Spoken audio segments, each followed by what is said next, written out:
his employees.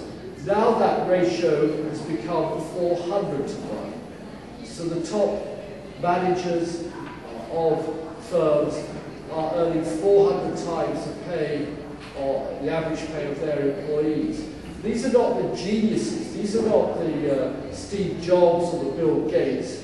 These are a commonplace bureaucracy that appropriates power within a firm, and these rewards are not related to the success of the company. On the contrary, he lists company after company, bank after bank, that has failed, that has not delivered an increase to its shareholders, and yet the oligarchs who run it reward themselves with ever-increasing pay. And he gives, I've got time to read out all the many examples here, but he argues that British society now is utterly deformed by a new oligarchy. And I stress, this is not a book from the left, it's not a book from a socialist. This man worked for Margaret Thatcher, was the editor of The Spectator, our right-wing weekly newspaper, the editor of the Times Literary Supplement. He is a member of the British Conservative establishment, and what he says is very important, because 100 years ago, J.P. Morgan, the most powerful industrialist in America, said that no one running one of his companies in a portfolio of dozens, if not hundreds of companies, should earn more than 20 times what the pay of the average pay of the employees were. And none of us know, we don't know in France, we don't know in America, we don't know in Britain how to set this right, because we don't want high levels of taxation. But we're now building a society where there's a tiny number of people at the very top and a large number of people at the bottom. If you like, it's like an hourglass, as we say in England, where you have the top of the hourglass up here, then it comes down to a narrow waist and then widens out. And what we don't have is an hourglass with a thick, fat waist, where we have many more people earning a fair salary, and thus through their economic power being able to earn a fair share of what they produce. And if we take the Greek crisis very briefly, 3 reasons why it has accelerated out of control are, again, the problem of oligarchs. You have the arms industry oligarchs, because Greece spends 50% more share of its national income than Britain does, than France does, or Turkey does on arms. Greece, so far this century, has imported more weapons than Israel has. And the reason, of course, is the arms industry is the epicenter of corruption, of crooked contracts, huge payoffs and commissions. It is an oligarch industry par excellence. 7% of the Greek GDP is represented by shipping, the shipping industry.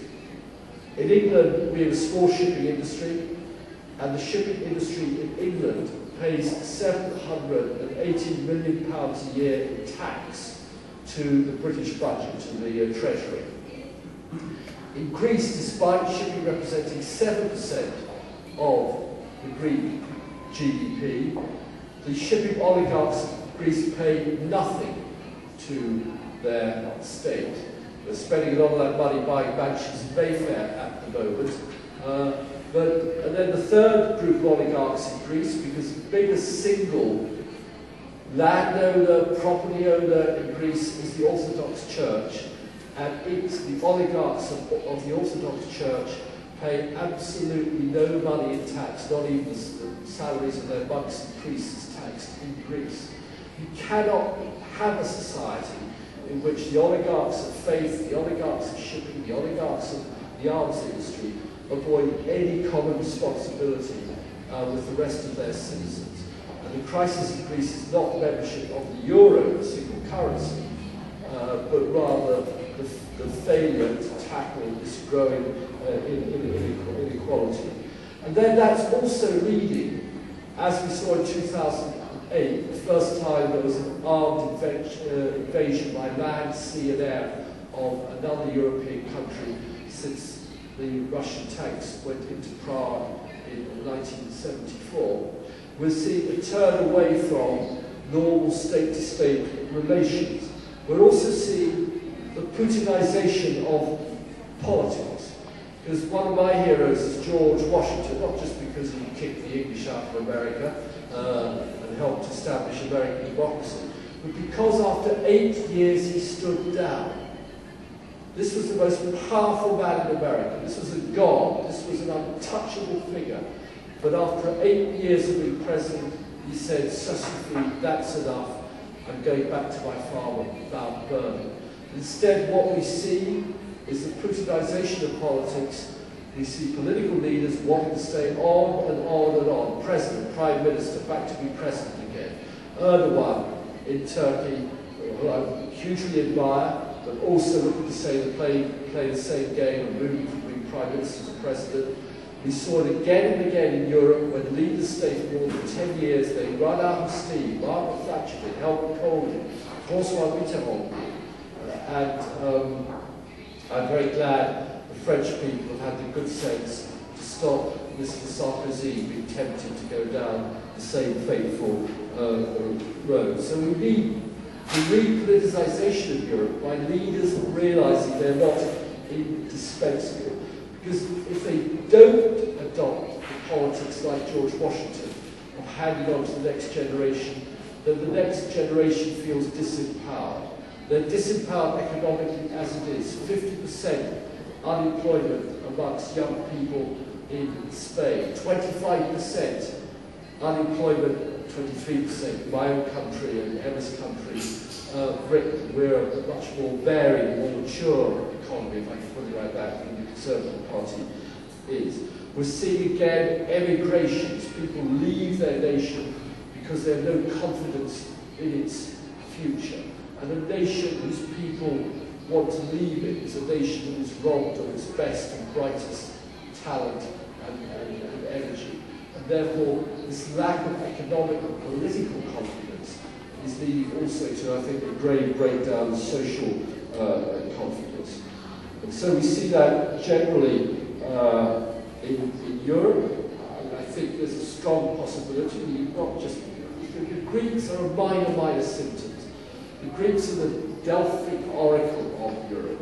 What is said and done there today happens elsewhere tomorrow.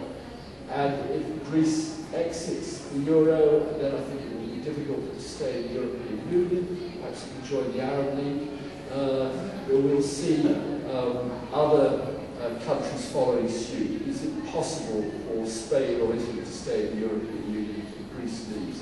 So bit by bit we'll see the renationalisation of European politics. The whole of the project that was put in place with great care and difficulty since about 1950 may soon be facing an existential crisis. Part of it is it's a manageable problem. The Eurozone has a balance of trade surplus. The Eurozone as a whole has a smaller debt and deficit than either the United States or the United Kingdom. So it's a small problem, but our leaders are even smaller. Mrs. Merkel in particular, refusing to accept German responsibility. For the third time in 100 years, Germany may be on the point of plunging Europe into an existential crisis. And so the response from many people, especially young people, is to leave normal politics, to believe in the fables of single-issue parties like the Pirates or the Greens, or those parties who claim it's about identity. If only we followed the one true faith, if only we had no more foreigners in our land, if only the Jews didn't live here, or the Pakistanis, or the Muslims, or the Turks, then our country would be perfect.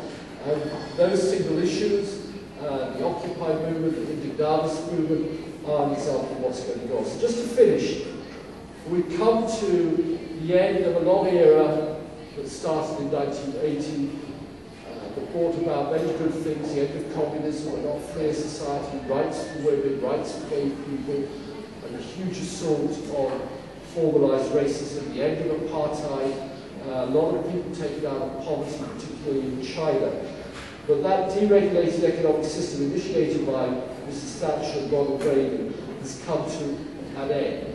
It was symbolised by the Lehman Brothers collapse in 2008, also symbolised by the fact that George W. Bush, who inherited one of the biggest budget surpluses any president had from Bill Clinton, had squandered it all and handed on a huge budget deficit to President Obama, who's still living with the consequences. Because the oligarchy in the United States, the 1%, has got stronger and stronger under the present economic system. In 2008, the oligarch of oligarchs, because that's what Mr. Putin is, the number one oligarch in Russia, decided, as his people were getting more unhappy, more worried about corruption, more worried about lack of legal freedoms, more worried about lack of democracy, he did what all oligarchs do, and tried to divert attention by staging a mini-war with Georgia and annexing part of Georgian territory. And the sense has been stalemate ever since Lehman Brothers collapsed and Russia invaded Georgia. We need a new politics, especially international politics we haven't got it. We need a new economics, especially an economics that doesn't concentrate wealth in the hands of so few people we haven't got it. We need a new form of media. A bit of it's there in social media, Twitter and Facebook, but still the bulk of the news that people get from their television and newspapers is unreliable and very narrowly focused. And we need new national politics as well to renew political confidence in our nation. And until we remove this oligarchy, until we replace oligarchic rule of the few by a more democratic and economic power of the many, this crisis, I fear, is going to get worse. But firstly, let me say thanks to Europe House.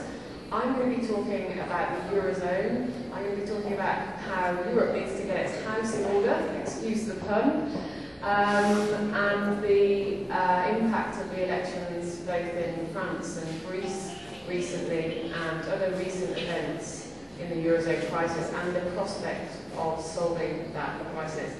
But before I do that, let me just say that it's my first visit to Georgia. I'm on the second day of my first visit, and I have to say that I'm incredibly impressed with the progress that the Georgian government and the Georgian people have made since the Rose Revolution. It is truly astonishing that in 8 short years you have come so far. And I wanted to also convey the appreciation of the Labour Party with regard to your presence in Afghanistan, which is significant, especially given you're a small country, and also say that we support the European path that you are on. And I look forward to working with many of the colleagues that I've met over the last couple of days.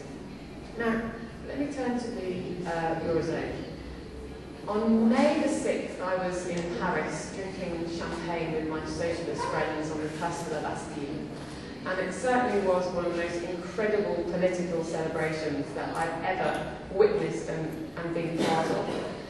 And I have to declare an interest because I was, like Dennis, a Francois Hollande fan when it wasn't fashionable to be a Francois Hollande fan. I followed his progress in the primaries. I spent the day with him in October during the French Socialist primaries. He's a pragmatic, progressive, social democrat, and he's also managed already in this short time that he's been the president to shift the dynamic in Europe away from fiscal austerity alone towards recognising that without growth there is no way that Greece and other countries within the Eurozone can start to get their deficits and debts under control. And also I think he's changed the dynamic of decision-making in the European Union. People used to joke, and I think there's a very, very big grain of truth in it, that Chancellor Merkel took the decisions and President Sarkozy gave the press conferences afterwards. And that's not happening with President Hollande because there are points of disagreement, and I actually think it's good and healthy that there are points of disagreement and that they are worked through.